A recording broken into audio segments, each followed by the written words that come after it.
Story 1. The Man in Black. I had been working in the nursing profession for many years, but what I experienced that night, which was like a nightmare, affected me deeply enough to turn me away from my profession. I had only been working at the geriatric hospital on the outskirts of the city for a few weeks. After that cursed event, you will understand why I only lasted a few weeks. I'm Angela. After separating from my ex-husband, whom I married at an early age, I was in a period where I was completely devoted to work. That fateful night, it was my turn for the night shift at the hospital. I was on the night shift and exhausted from lack of sleep. I was assigned to the Alzheimer's ward. The good thing about this ward was that the patients were interested in me. They took extra care of me. As a young and attractive girl in my 20s, I was a breath of fresh air among the elderly patients who were lost in the depths of their minds. I was an anchor that allowed them to live in the moment and stay in the moment. Often when one is alone, one's mind wanders, but if one is with someone, one stays connected to the moment. Many patients needed my attention that day, but one was more restless than the others, Lena. It was the first night she and I had seen each other. Every time I entered her room, she talked about the voices she heard and the man in black she saw in the corner of the room. The other patient in the room had closed the curtain before I arrived, so that Lena could not disturb her. Lena was a sweet woman, smiling when she was around me, but she didn't talk much and was very forgetful.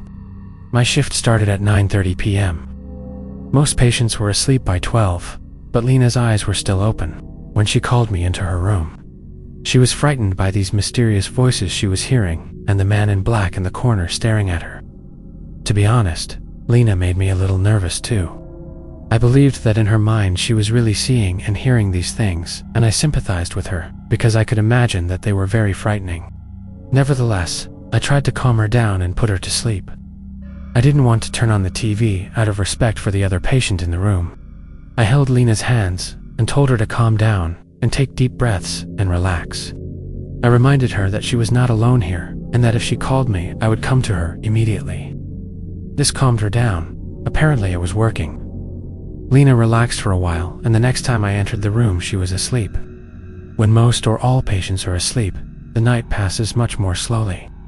Time seems to flow backwards. Unless there is an emergency, you don't even realize how time passes. 2.5 hours later, I was in the laundry room organizing the stuff in my car. I heard another noise in the room. It was a very small, deserted room, and I had closed the door. So it was strange to hear another noise. But even the slightest crunch was enough to make my heart jump. I turned around, saw nothing, and continued to organize my car. Then I felt a hand on my shoulder. I turned my eyes to my shoulder, jumped and screamed, but there was nothing on my shoulder. There was no one in the room. Still, I knew I felt something big gripping my shoulder. I couldn't decide at that moment if it was a psychological movement or if it was real. I checked my surroundings, but there were no other nurses or doctors. There was silence everywhere. The only thing I desperately needed to do was to continue my work. I kept organizing my car until it was full. Then I turned to face the door, and I fell to the floor and started screaming because my heart was instantly in my throat. There was a man in black looking in through the window, smiling at me. I could feel my vocal cords hurting. Even the staff outside in the ambulance heard me. My screams were loud enough to wake up the whole ward. The man suddenly disappeared behind the glass. Seconds later, the door opened and one of my colleagues came to help me on the floor. He asked me what had happened, but I was just crying with fear. I asked him if he had seen the man in black. His reply was, "Which man? There is no one else here." We checked all the rooms in the ward. There was no one dressed in black inside. My screams must have woken Lena from whatever light sleep she was in. When I entered her room, she started talking about the noises. This time my screams, which she didn't know were my screams. I asked her what this man in black looked like, if he was smiling. She looked at me, and I noticed her frown, her expression turning into the most focused I had seen that day. "How did you know that?" he asked. My heart, still beating fast, stopped at those words. Now he started screaming, "Get me out of here. He's coming." Other nurses came and tried to calm her down. But it was a very difficult situation. Everyone spent a lot of time on it. That night I was moved to a different ward, switched with someone else, and finally went home early because I was so scared. The next day I texted the head nurse that my next shift would be my last, that this experience had traumatized me and that I didn't want to be in that building anymore. I got as sincere a response as I could have hoped for. I've never had a diagnosed illness. I've never dealt with hallucinations as far as I know. I know the effects of sleep deprivation, but this was on another level. This was a big effect on me that seemed to stay with me for a long time. I don't know, maybe my mind was starting to play tricks on me because of what Lena had been saying all night. But the feeling of the hand on the shoulder, the image of the smiling man behind the glass door, and the way it matched the description a patient had given over and over again. This was one of those once-in-a-lifetime, inexplicable supernatural events. At least I hope it was once in a lifetime. Would you continue to work in the same hospital? Story 2. Nightmare in a hospital bed. 3 years ago, I contracted bacterial meningitis. It was a terrible time for me when everything was terrible. I live in South Florida. I don't think there was an epidemic, so I don't know how I got it or who I got it from. I started to develop really bad symptoms: painful headaches, confusion, sleepiness, nausea, and loss of appetite. But when the hallucinations started, I realized I had something really serious. I am Georgia. In the first years of our marriage, I wanted to have a girl, but it didn't work out. So we decided to give it some time. It was an ordinary day. My husband had left early for work. I was lying in my sickbed when a child's voice called Mommy from downstairs. Of course, this was impossible, because we had no children. Dragging myself out of bed, I looked down the stairs and called my husband's name. Of course, he didn't answer because he was at work. The headache from standing up was too much, so I went back to bed. The second time, I heard a voice from downstairs. I picked up the phone and freaked out by calling my husband, telling him that I had heard a horrible child's voice in the house and that I thought I was hallucinating. When I told him that someone was answering me from downstairs, he panicked, even though he thought it was impossible. He heard how distressed I was on the phone, and so he left work early and came to take me to the hospital.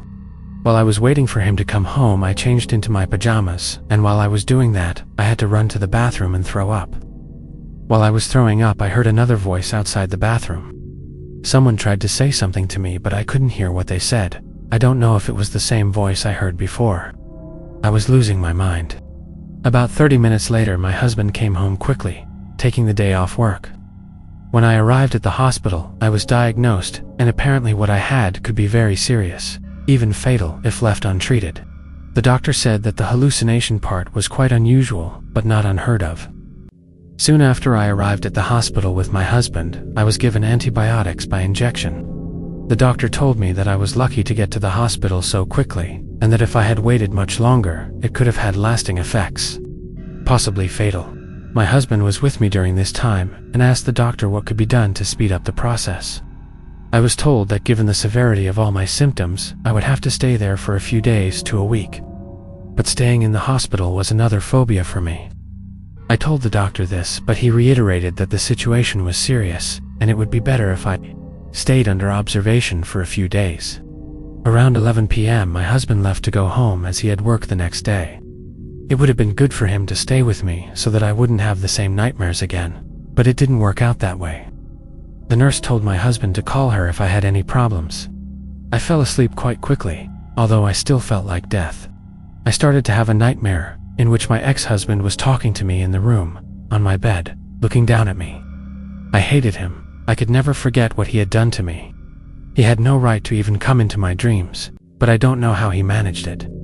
He was saying horrible things about my current husband. She patted my head and said she was glad I was okay, that she came as soon as she saw my husband was gone. I told her to leave immediately, that I hated him, and that I was now married to a man I loved more than him. She spewed venomous words about how she hated my current husband and wanted to kill him. He kept stroking my forehead, then left the room. I seemed to be experiencing all that I was seeing, not realizing that I was dreaming.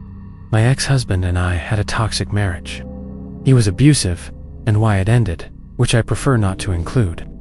But to give you a small snippet, I caught him with another woman in our house. I woke up in this sleepy, dizzy state and looked around the room. I quickly checked my surroundings, knowing it was a nightmare. There was a chair pulled up in front of my hospital bed, but no one was sitting. It wasn't like this when my husband left. The chair was behind the door. It was still the middle of the night, so I went back to sleep. The next morning I woke up in the room with the nurse. I told her about this strange vivid dream I had, and she said it was not a dream. That my cousin had come to visit me the night before. I told her that I had no cousin living in the state. Everything seemed more serious and confusing now. I now had nightmares that were happening. And last night my cousin told me that David came to visit me late. David was the name of my ex-husband. After I explained it better, the nurse brought in a doctor, and the doctor said that antibiotics can cause side effects. So my ability to distinguish sleep from wakefulness was impaired, which is why I was hearing what David was saying so vividly. I called my husband and told him what had happened, and of course, he was angry and worried. He came back that night after work. That day I texted David, asking what he was thinking when he visited the hospital, and how he knew I was in hospital. My message was forwarded, but he ignored my message. My ex-husband, who did not bother to reply, was visiting me in the middle of the night. It was clear from what he told me in my dream that he had terrible intentions. The scary part was that it was not a dream. I sent a follow-up message to my husband, saying that I had heard all his threats, and that I was going to involve the police. Minutes later, I received a message saying, "I never threatened your husband. You must have heard what you heard while you were sleeping. I was just there to make sure you were okay when I heard what happened to you," she replied. "Stay out of my life, or I will get the police involved again," I replied. He did not respond after that. I never told my husband about the threats I heard in my sleepy half-awake state, because I didn't know if they were real or not. With the mixture of antibiotics, and the fact that I had already experienced strange auditory hallucinations the day before. I think it is not impossible that what I heard was not what was actually said, but I could be wrong. I left the hospital the following week. The question was, would my ex-husband dare to visit me at home? Story 3. Abandoned Hospital. I matched on Tinder with a girl I was still friends with, Francesca. She looked cool from the first moment. She had a tattoo of wings on her left arm, red highlights in her hair, and her profile said she liked to exercise. One of her photos was taken from the roof of a cool-looking building with a great view. I asked him where this was, and he told me it was an abandoned hospital on the edge of the city, super cool to explore at night, and super easy to get into. I was more intrigued by that, involuntarily. I'm Adam. I had finished university 3 months earlier, and was looking for some excitement. That's exactly how I met Francesca. That night, the large parking lot was usually patrolled by a policeman to prevent trespassing at night, but it was easily avoided. She suggested the idea of going here together, as a kind of first date. If you want to use the word date, because I thought it was a date until I got there. But at the time, I was totally in favor of the idea. It seemed cool, and like a cool, different way of meeting someone, instead of the usual, let's have a drink. I picked him up from his house 15 minutes away, then we drove 20 minutes to get to the hospital. Those 20 minutes gave us a chance to get to know each other a bit, and get comfortable with each other's personality. When we arrived at the hospital, he told me to park the car in a dead-end street, hidden by tall bushes. That way, no one coming and going could see the car, or know what was going to happen inside. It was a 5-minute walk into the hospital. We crossed the small barrier separating the road from the hospital parking lot, then ran across the wide open space to the grass near the entrance. He showed me the entrance he always used. It was the broken window in the basement of the hospital. I was glad I was wearing old jeans like he told me to, because I knew I would tear them at some point. We used our phone flashlights. We hadn't brought any special heavy-duty lights. He seemed to know this hospital like the back of his hand. It was obvious that he had been spending his time here all night long. He took me up the stairs to the top floor. I must say, it was very scary to be alone with another person in a place like this at this time of night, but I had no idea how scary it would be. On the first floor, Francesca was talking so loudly that I almost told her to shut up. I was paranoid that we would get caught because her voice echoed in the hallway. There was a sound like a door opening and closing in the hallway we were in. It echoed back to us. He heard it too and went quiet. I asked him in a whisper, "Is it normal for others to be here?" And he said, "Sometimes, but not often." We turned off our flashlights and waited. Suddenly, there was an explosion much closer to us. I followed him, barely seeing him. We went back to the staircase and ran up the stairs. turning on our lights. When we were a few flights up, we felt it was safe to speak in normal voices again. Francesca told me that the police had never been here, so there could have been other explorers. But the strange thing was that there were no other signs of light in the hallway. Normally, no one would walk in the dark. Shortly afterwards, we heard voices echoing from the exit stairwell where we had just been. Someone was coming up the stairs. Once again, we were alarmed. He led the way, saying he knew where to go. We ran for a few minutes through this maze of buildings. I was really freaking out. It looked like we were being followed, and I wasn't sure if it was the cops or someone else. I even looked at Francesca, who considers this place an expert. She looked worried. She took us to this mini outdoor area. We weren't on the top roof, but I think you were on what we could call the roof of this level. We stopped to catch our breath. This whole stalking thing had completely spoiled the mood. After a few minutes, we relaxed a bit and entered through the broken window into the ceiling of this big room. This part was scary because he wanted to walk along these long, narrow wooden planks with the possibility of falling 4 meters down. Falling from this height would have caused injury, but I didn't want to look like a coward, so I followed him. We crossed this troublesome long wooden plank. We arrived at the top of this pillar where one plank ends and another begins. We sat on this pillar with our legs dangling over the edge to chat, looking down into the darkness below. It was eerie inside, and I thought we were all alone until there was a sound from below. It sounded like someone walking. Our presence was already obvious to everyone there, so we turned on our flashlights and pointed them down. Directly below us was a man in his 40s standing next to the pillar, looking up at us. He was wearing a black Carhartt beret, black jacket, and black sweatpants. He smiled at us and said in this eerie deep voice, "Come on down," gesturing for us to come down. When we were halfway down, the man rushed out of a door from the room below us. He was definitely trying to catch us. We had to hurry. We crossed the street and tried to get out of there, knowing that this man was dangerous.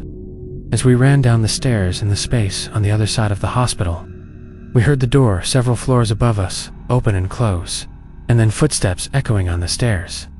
Somehow, he had followed us. We ran as if we were running for our lives. We returned to the first floor and ran to the other side of the hospital we had entered. We went back to the basement and climbed through the broken window. The process of climbing through the window was scary because I was the second one up, and I was afraid that my legs were going to fry at any moment. But I think we had lost the guy at that point. We ran back to my car in the parking lot, and the first thing we did was lock the doors and breathe again. It was a nightmare, and somehow getting through it together created an instant bond between us.